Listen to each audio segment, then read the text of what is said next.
오늘은 마태복음 5장에 나오는 산상수훈이라는 말씀을 가지고 여러분들하고 같이 말씀을 나누도록 하려고 해요. 산상수훈은 여러분들이 이제 많이 들어봤던 말씀이고, 우리가 이제까지 지금 쭉 마태복음에 대해서 얘기를 하고 있어요. 그죠? 마태복음은 마태가 누구에게 쓴 말씀이라고 말씀했죠?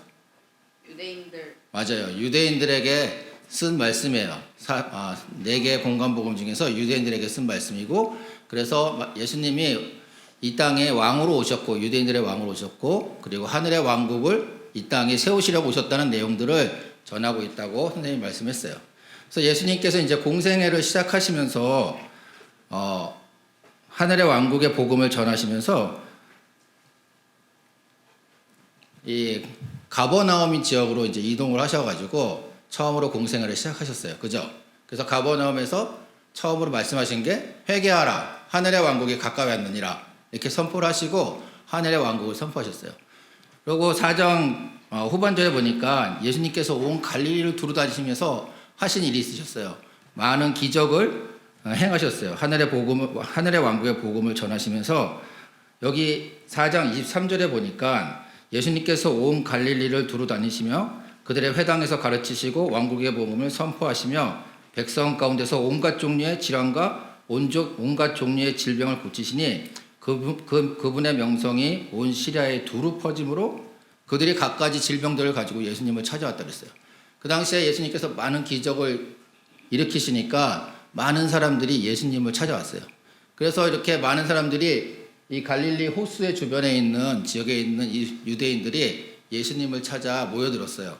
그래서 어느 날 예수님께서 그 갈릴리 호수가에 모인 유대 백성들을 앞에 놓고 오늘 말씀 주제인 이 5장의 산상수훈을 말씀하셨어요. 산상수훈을 말씀하신 그곳은 지역은 이 가버나움 근처의 어느 한 산으로 예상이 되는데, 지금 제가 선생님 자료를 찾아보니까 지금 그 이스라엘 갈릴리 호수 근처의 가버나움 지역에 이런 교회가 하나 세워져 있어요. 카톨릭에서 이곳을 산상수훈이 일어났던 그 교회 지역이라고 해가지고 이런 교회를 세워서 이 교회 이름이 팔복교회라고 합니다. 이 지역이 뭐 정확하게 산상수훈을 말씀하신 그 지역인지는 모르겠지만 하여튼 이런 지역에서 말씀하셨던 것 같아요. 이 팔복교회라는 건데, 그러니까 저 바다처럼 보이는 저희가 갈릴리 호수예요. 그러니까 예수님께서 이 산 위쪽에, 지형 위쪽에 이렇게 서 계시고 그 밑으로 이제 많은 유대 백성들이 예수님의 말씀을 듣기 위해서 이곳으로 많이 모여들었겠죠. 그래서 이곳에서 예수님께서 산상수훈을 말씀을 하시기 시작하셨어요. 여기 오늘 읽은 말씀이 우리가 흔히 얘기하는 팔복이라는 그런 주제로 많은 교회들에서 얘기가 되고 있어요. 영이 가난한 자, 온유한 자, 애통하는 자, 이런 8가지의 성품을 가진 사람들을 이제 하나님께서, 예수님께서 팔복을 주제로 말씀을 하고 계시는데, 이게 언제 어떻게 돼 있죠? 여러분 보면 5장 3절에 보면 영이 가난한 자들은 복이 있나니 그들이 하늘의 왕국을 가질 것이고, 애통하는 자는 복이 있나니 위로를 받을 것이고, 온유한 자는 복이 있나니 땅을 상속으로 받을 것이고, 의에 줄이고 목마른 자는 복이 있나니 배부를 것이고. 그래서 이런 구조로 돼 있어요. 우리가 영이 가난한 자, 애통하는 자, 온유한 자, 의에 줄이고 목마른 자, 긍휼을 베푸는 자, 마음이 순수한 자, 화평케 하는 자, 의로 핍박받는 자, 이런 것들을 하면은 그 다음에 뭐가 된다고요? 복이 있다. 네? 영이 가난한 자는 복이 있는데 그들에게 주어지는 상급이 있는데 하늘의 왕국을 받고 위로를 받고 땅을 상속으로 받고 이렇게 되어 있습니다. 그래서 예수님께서 이 당시에 이스라엘 백성들에게 이 팔복을 얘기하시면서 예를 들어서 이제 영이 가난한 자들은 복이 있는데 그들은 하늘의 왕국을 받을 것이다 라고 이렇게 말씀하셨어요. 그래서 오늘 우리가 이제 말씀을 나눌 것은, 이 말씀은 예수님께서 하늘의 왕국의 복음을 전파하기 위해서 그 당시에 이스라엘 백성들에게 하신 말씀이에요. 그래서 지금 이 시대에는 이게 우리가 영이 가난한 자가 된다고 해서 하늘의 왕국을 받거나, 아니면 마음이 순수하다고 해서 하나님을 보거나, 아니면은 우리가 온유하다고 해서 땅을 상속으로 받거나, 이러한 일들이 복으로 직접적으로 주어지진 않지만 우리가 이 시대를 선생님이 그래서 오늘의 제목을 산상순이 주는 교훈인데 이 시대에 주는 교훈이라고 이름을 지었어요. 그러니까 이 시대, 우리가 살고 있는 이 시대에 산상순이 주는 교훈은 우리가 하늘의 왕국을 받거나 아니면 땅을 상속을 받거나 이런 복을 받는 것이 아니라 하나님의 아들로서 예수님의 자녀로서 우리가 구원받고 예수님을 닮아가는 그런 성화로운 삶을 살아가는 그런 사람들로서 우리가 마땅히 가져야 할 성품에 대해서 영이 가난한 자가 되고 애통해하는 자가 되고 온유한 자가 되는 이런 성품에 대해서 여러분들하고 같이 한번 이야기를 나눠보려고 해요. 그래서 이제 첫 번째가 이제 영이 가난한 자입니다. 영이 가난한 자.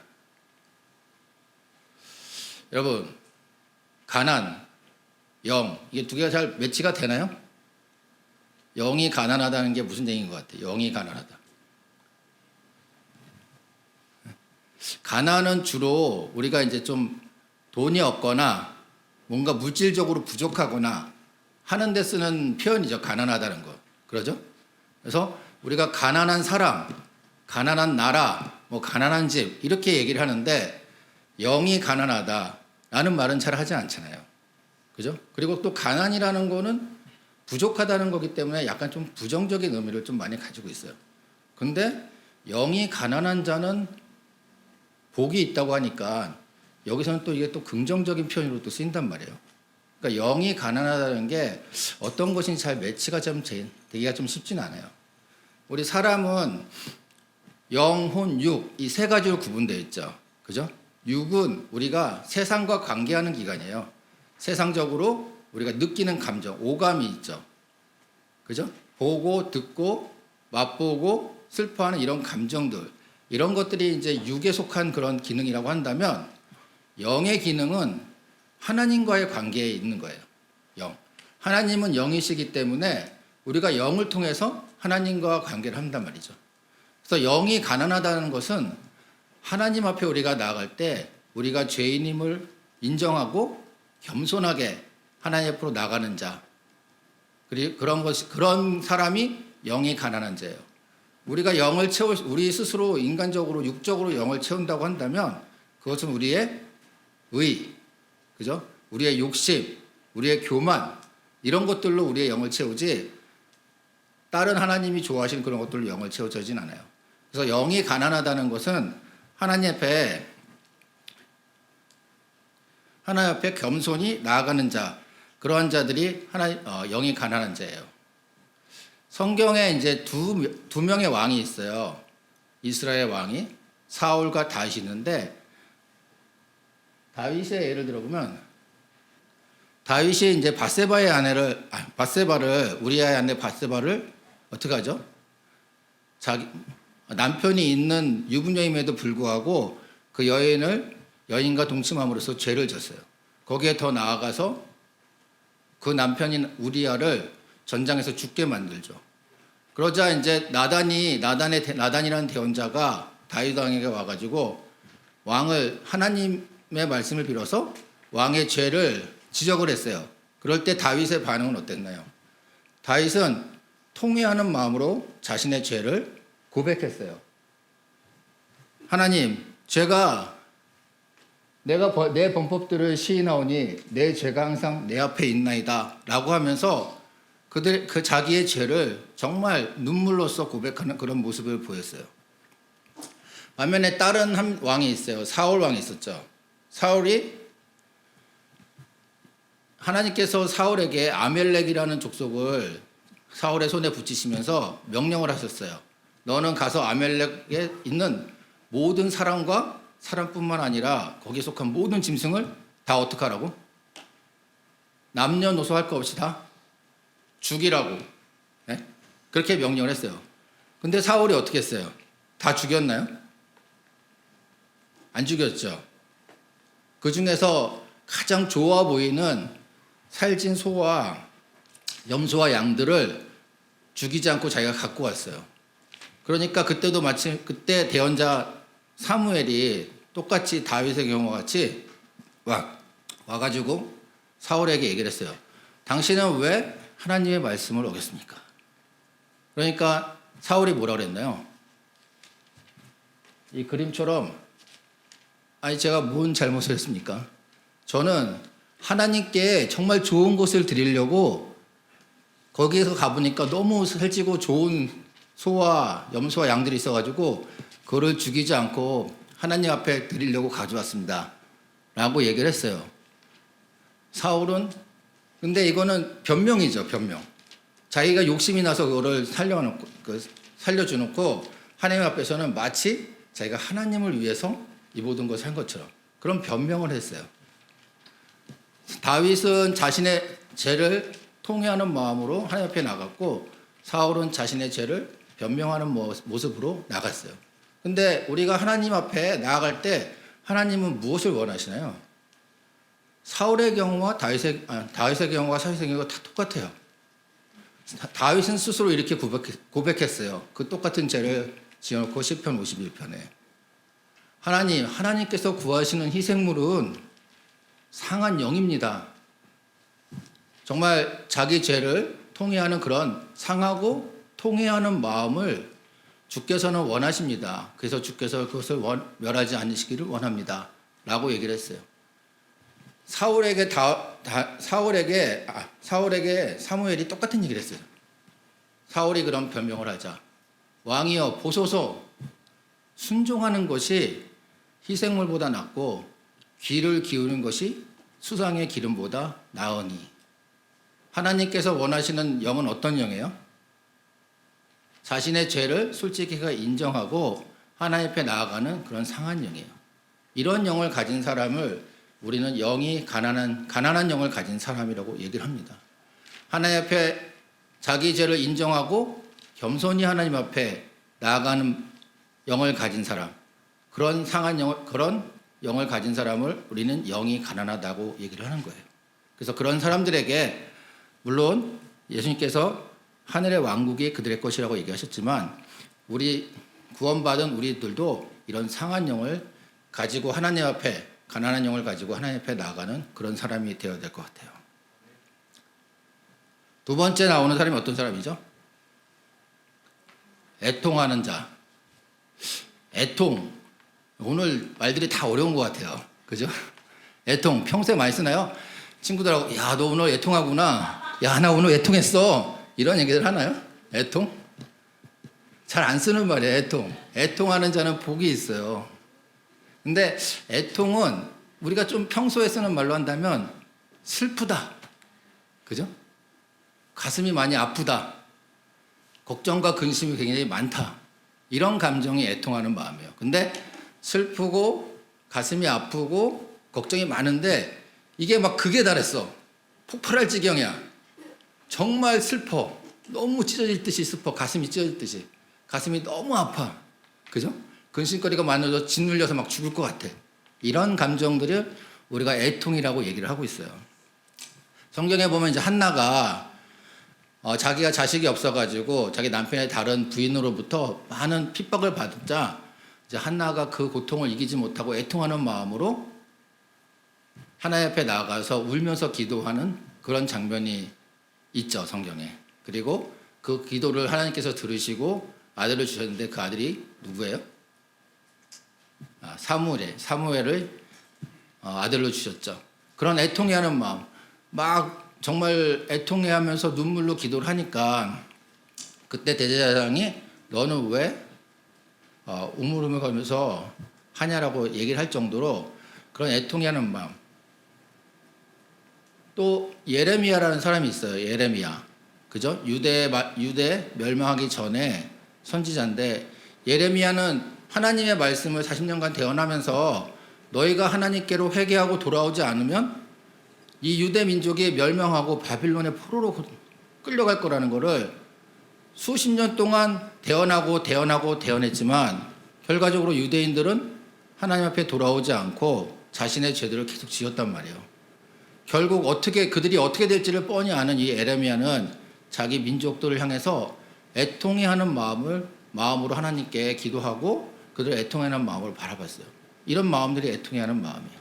사도 바울 같은 경우는 자기가 이방인의 사도로서 부름을 받아서 이방 사람들한테 전도를 하는데 그들은 예수님을 너무 잘 믿고 구원을 얻는 거야. 근데 자기 백성인 이 유대 민족은 예수님을 죽이기뿐만 아니라 예수님을 믿는 사람들까지 핍박하고 돌아오지 않았잖아요.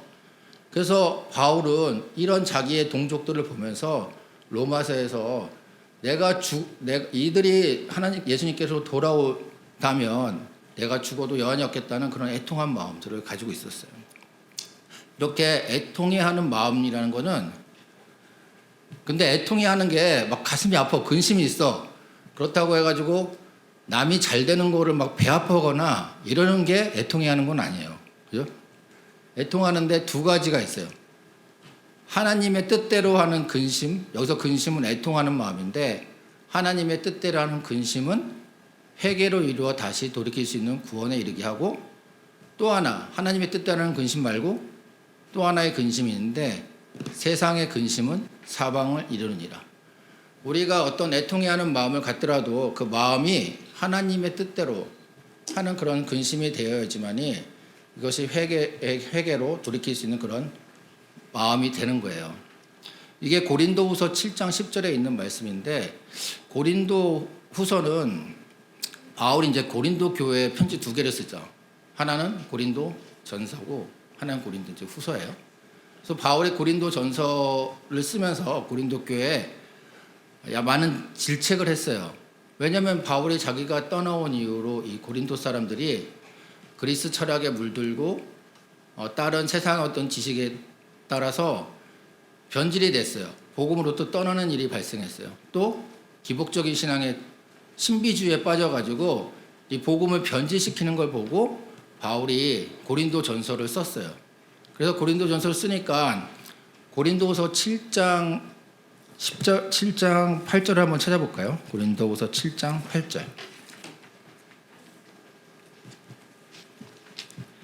고린도후서 7장 8절을 보니까 이 고린도 교회 사람들의 반응이 나와요. 비록 내가 편지로 너희를 근심하게 하고 후회하실지라도, 이것이 이제 고린도전서를 쓰고 편지를 썼더니 그들이 근심을 했다는 거예요.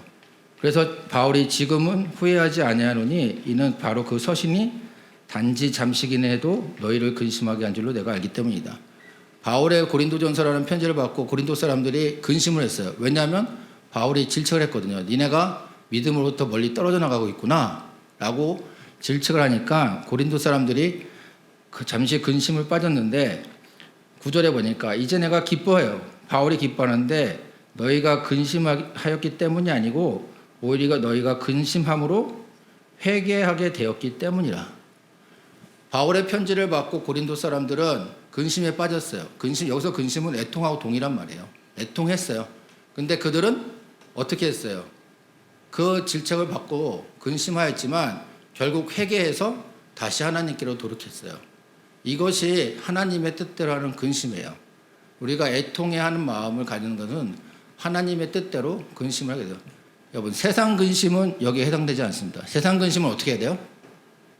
세상 근심은 아무것도 염려하지 말라, 범사에 감사하라, 항상 기도하는 마음으로 그런 근심들을 이겨나가야 되겠어요.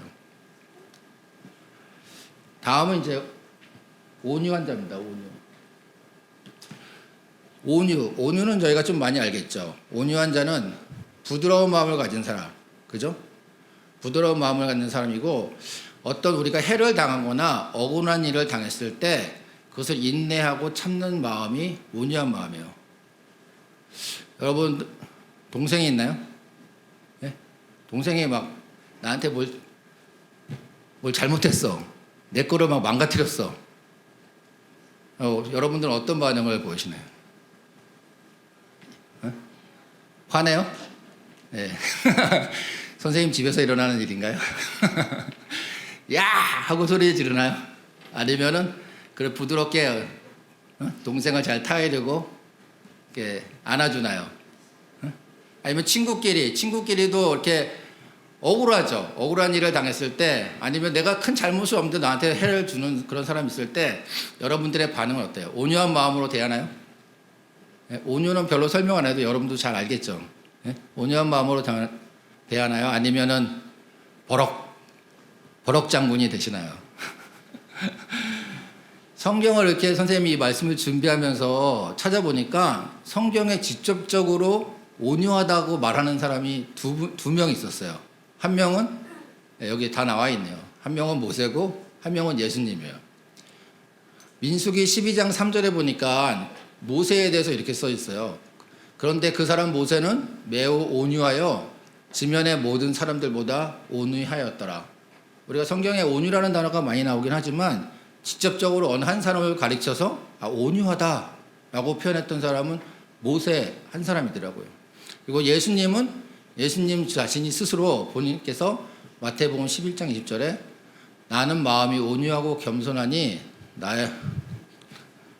겸손하다고 직접적으로 이제 말씀을 해주셨어요. 이렇게 두 사람이 있어요. 모세는 왜 온유하다는 이런 성경의 기록이 될 정도의 사람이었을까요? 민수기 12장 3절의 내용을 보면 이런 내용이에요. 모세에게는 누나와 형이 있었어요. 누구죠? 누나 미리암과 형? 아론. 네, 맞아요. 아론이에요.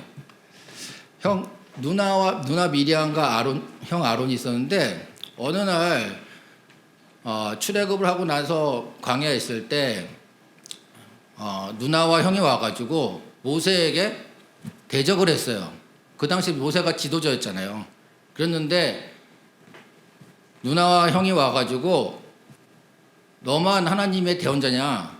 우리도 하나님의 대언자다. 너만 이들의 리더냐? 나도 리더다. 너는 왜 유대 여자들 중에서 네 아내를 맞이하지 않고 이디오피아 여인을 네 아내로 맞이했느냐? 너가 그건 잘못한 거 아니냐? 하면서 형과 누나가 와가지고 그들 대적했어요. 그때 이 모세의 마음이 얼마나 아팠겠어요. 솔직히 모세가 이디오피아 여인을 아내로 맞은 거는 굉장히 오래된 얘기예요. 출애굽하기 전에 사람을 죽이고 미디안 광야로 쫓겨가가지고 자기가 다시 언제 이스라엘 민족들하고 같이 만날지 모르는 그런 상황에서 거의 양치기를 하면서 생활만 해나갔을 때 그때 미디안 제사장의 딸을 아내로 맞이했던 거였거든요. 그러니까 전혀 이 상황하고 관계가 없이 어쩔 수 없는 상황에서 이디오피아 여인을 얻었던 건데 그걸 가지고 형 아론과 누나가 그거를 가지고 문제를 삼아서 자기를 대적하죠. 굉장히 억울하죠. 근데 모세는 그 당시에 그 이스라엘 민족들의 지도자였어요. 그래서 충분히 자기가 모든 권한을 갖고 있었기 때문에 그렇게 대적하는 형과 누나조차도 만약에 그들을 벌하려고 했었으면 벌할 수가 있었어요. 너희가 무슨 소리냐? 네가 그 상황을 모르는 거냐? 누나와 형들이 나의 그런 생활들을 다 보았는데 이제 와서 무슨 얘기를 하는 거냐? 라고 화를 낼 수도 있었지만 모세는 그렇지 않고 그들을 참았어요. 그러자 그 다음에 민수기 12장 4절에 하나님께서 직접 형 아론과 누나를 벌하셨어요. 그래서 누나가 어떻게 나병에 걸려서 어려움에 처하게 됐어요. 그랬을 때 모세는 오히려 그 누나를 하나님 앞에 나아가서 하나님께 이 누나를 나병을 고쳐달라고 그렇게 기도를 해서 하나님께서 그들을 그 누나의 병을 치유해주는 그런 모습을 보였어요. 여러분들은 그럴 수 있을 것 같아요? 네, 선생님도 그러지 못할 것 같아요. 너무 억울하잖아. 그죠? 억울함에 차묻혀서 그들에게 화를 낼 수도 있고 그들을 벌할 수도 있는데 그렇지만 그것을 화를 내지 않고 그들을 품어주는 마음, 그런 것이 온유한 마음이에요. 근데 여러분들 억울할 때 되게 많죠? 학교에서도 되게 많죠. 그죠? 집에서도 많죠. 엄마 아빠한테도 억울한 게 많죠. 네? 나보다 왜 내 동생만, 왜 내 누나만 더 예뻐하는 걸까? 그런 억울한 마음이 있죠. 그렇지만 그런 마음들이 있다고 해서 그 마음을, 감정을, 상한 마음을 내는 것이 아니라 온유한 마음으로 품어줘야 돼요. 근데 우리가 억울할 때 이렇게 참을 수 있는 건, 그리스도인으로서 참을 수 있는 거는 어떤 이유일까요? 이 말씀 때문에 우리가 그런 억울함도 온유한 마음으로 참을 수가 있는 거예요. 언젠가는 하나님께서 원수를 갚아주실 것이다. 심판을 해주실 것이다. 원수 갚는 일은 하나님께 속하는 것이에요. 내가 그 사람이 나한테 애꿎은 일을 했다고, 내가 해를 받았다고 그 사람을 직접적으로 그 사람에게 폭력을 가하거나 똑같이 해를 가하는 것보다 그것을 참고 인내할 때 그것이 언젠가는 하나님께서 그들에게 벌을 주시고 나에게 상급을 주실 것이다라는 그런 믿음을 가지고 온유한 마음을 가졌으면 좋겠어요. 긍휼을 베푸는 자, 긍휼. 긍휼이라는 말은 가난한 자를 돕는 것을 긍휼이라고 얘기를 해요. 그죠? 가난한 자를 돕는 것. 우리는 주위에 많은 사람들이 있어요. 자기 것을 나누어 주는 것. 어떤 사람들은 자기 것을 나눠주는 것이 지금 당장 손해라고 생각을 하지만 그런 것들이 결국은 자기에게 큰 복으로 다시 돌아옵니다. 성경의 긍휼을 베푸는 자들에게 어떻게 말씀하시냐면, 내가 손해를 볼 것 같지만 하나님께서는 사무엘하 22장 26절 보니까 내가 긍휼을 베푸면 하나님께서 친히 그 긍휼을 나에게 다시 갚아주신다고 그랬어요. 그죠? 다른 사람이 아니고. 또 잠언 19장 17절에 보니까 가난한 자를 불쌍히 여기자는 자는 주께 빌려드리는 거예요. 내가 이 사람, 가난한 사람을 돕지만 이 사람이 나에게 다시 그 빚을 돌려주는 것이 아니라 하나님께 빚을 지는 것이야. 하나님이 나에게 빚을 지는 것이. 그래서 하나님이 그분께서 다시 나에게 갚아주세요.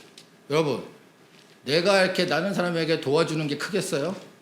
아니면 하나님이 저한테 그걸 갚아주신 게 크겠어요? 네? 여러분이 도와줘봐야 얼마나 도와주겠어요? 하나님이 도와주시면 얼마나 크게 다시 갚아주시겠어요?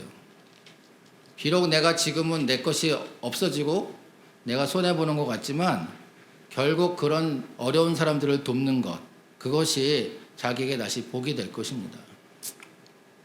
이런 사람들은 결국 그들의 의로운 행동들이 오랫동안 영원토록 사람들에게 기억이 되고 그들이 존귀하게 여겨지는 그런 일들이 될 거예요.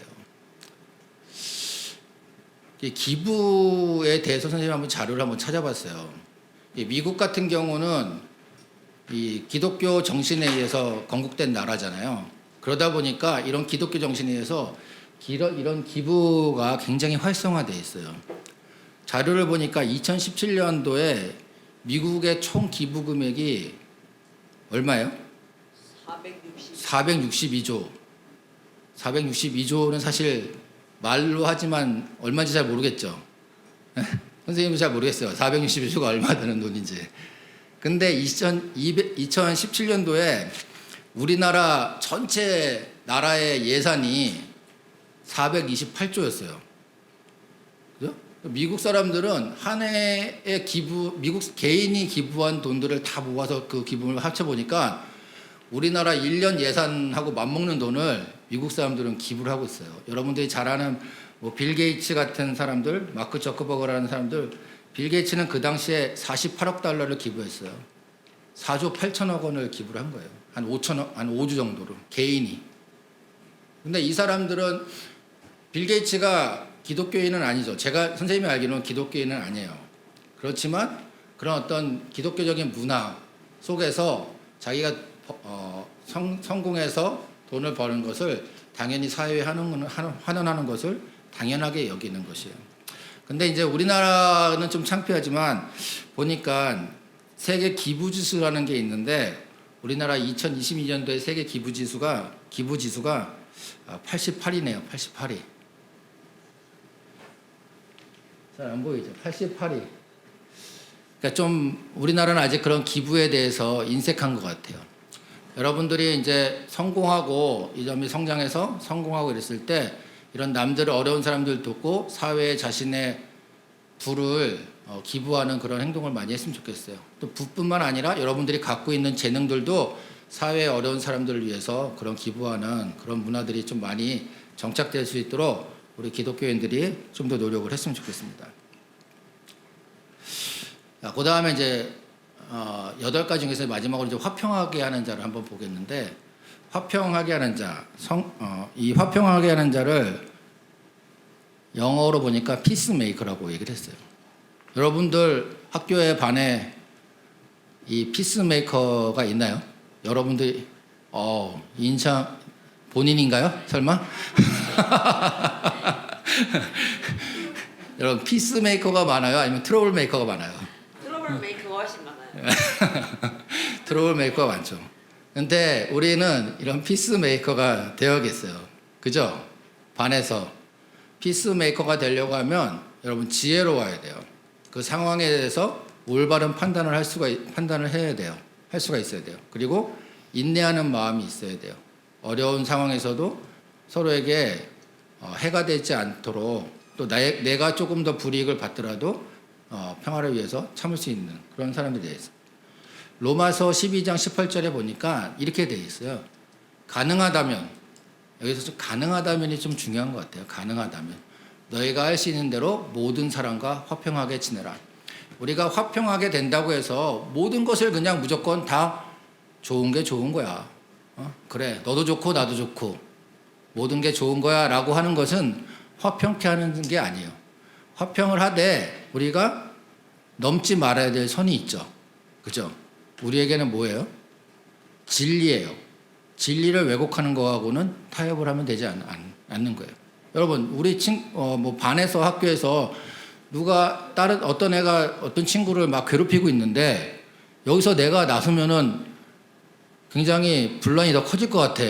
나는 평화주의자이기 때문에 화평을 위해서 가만히 있을 거야. 이거는 화평케 하는 자가 아니에요. 그죠? 그런 어떤 옳고 그름을 잘 분별을 해서 여러분들이 화평을 이루는 그런 사람이 되어야 될 것 같아요. 근데 우리가 종교적으로 봤을 때 WCC 종교통합을 하는 사람들이 로마서 12장 18절 이걸 가지고 모든 종교가 통합돼야 된다. 세계의 평화를 위해서 화평을 이루기 위해서 모든 종교가 통합돼야 된다고 얘기하는데 그것은 이 말씀하고는 전혀 맞지가 않는 거죠. 예수님께서 말씀하셨어요. 내가 이 땅에 온 것은 화평을 주러 온 것이 아니고 오히려 분열을 주려고 온 것이다. 왜? 진리가 이 땅에 서게 되면 진리의 반대편에 있는 사람과는 분열이 있을 수밖에 없기 때문에 여러분 화평케 하는데 필요한 것이 있습니다. 아까도 말했듯이 진리를 분별할 수 있는 지혜가 필요해요. 그죠? 내가 좀 어렵고 힘들더라도 그것을 참을 수 있는 인내가 필요해요. 그죠? 그리고 남들과 비진리와 싸우더라도 자기가 그것을 감당할 수 있는 용기가 필요합니다. 그래서 화평케 하는 자 여러분 되기 쉽지 않지만 우리가 지혜롭고 또 인내하면서 그런 화평을 이루는 그런 피스메이커가 되었으면 좋겠어요. 이렇게 오늘 이제 팔복에 나오는 8가지에 대해서 몇 가지 중심을 선생님이 얘기를 나눠봤어요. 영이 가난한 자, 하나님 앞에 겸손하게 나아갈 수 있는 사람. 이것이 가장 중요합니다. 하나님 앞에 겸손하게 나아갈 때 우리는 애통하는 자가 될 수 있고 온유한 자가 될 수가 있고 긍휼을 베푸는 자가 될 수가 있는 거예요. 그래서 선생님이 이 말씀을 준비하면서 선생님도 좀 많이 찔렸어요. 여기 중에서 해당되는 게 없구나라는 마음으로 찔리는 마음을 가졌는데 하지만 선생님이 이 말씀대로 다 살고 있기 때문에 이 말씀을 전하는 게 아니에요. 여러분도 이 말씀처럼 8가지의 성품을 다 가지고 있다고 해서 여러분들 가지고 있지 않다고 해서 여러분들에게 말하는 것이 아니에요. 우리는 구원받은 사람으로서 그리스도인으로서 하나님의 자녀로서 성화의 길을 가야 되는데 이러한 성품을 가지고 이 성품을 닮아가는 그런 생활들을 살아가야 될 것 같아요. 여러분 이 8가지를 이렇게 손으로 쓰거나 프린트해가지고 여러분 책상 앞에 이렇게 한번 좀 붙여놓고 생활을 한번 해보세요. 공부하다 이렇게 지쳐서 고개 들었을 때 내 영이 가난한가? 내 마음이 순수한가? 오늘 학교에서는 내가 온유한 자였는가?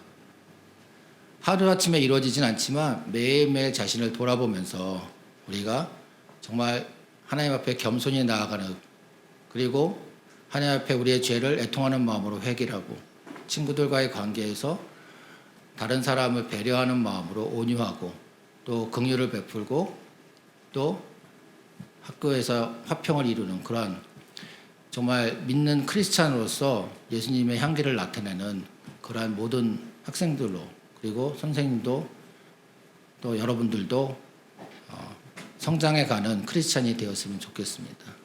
다 같이 기도하겠습니다.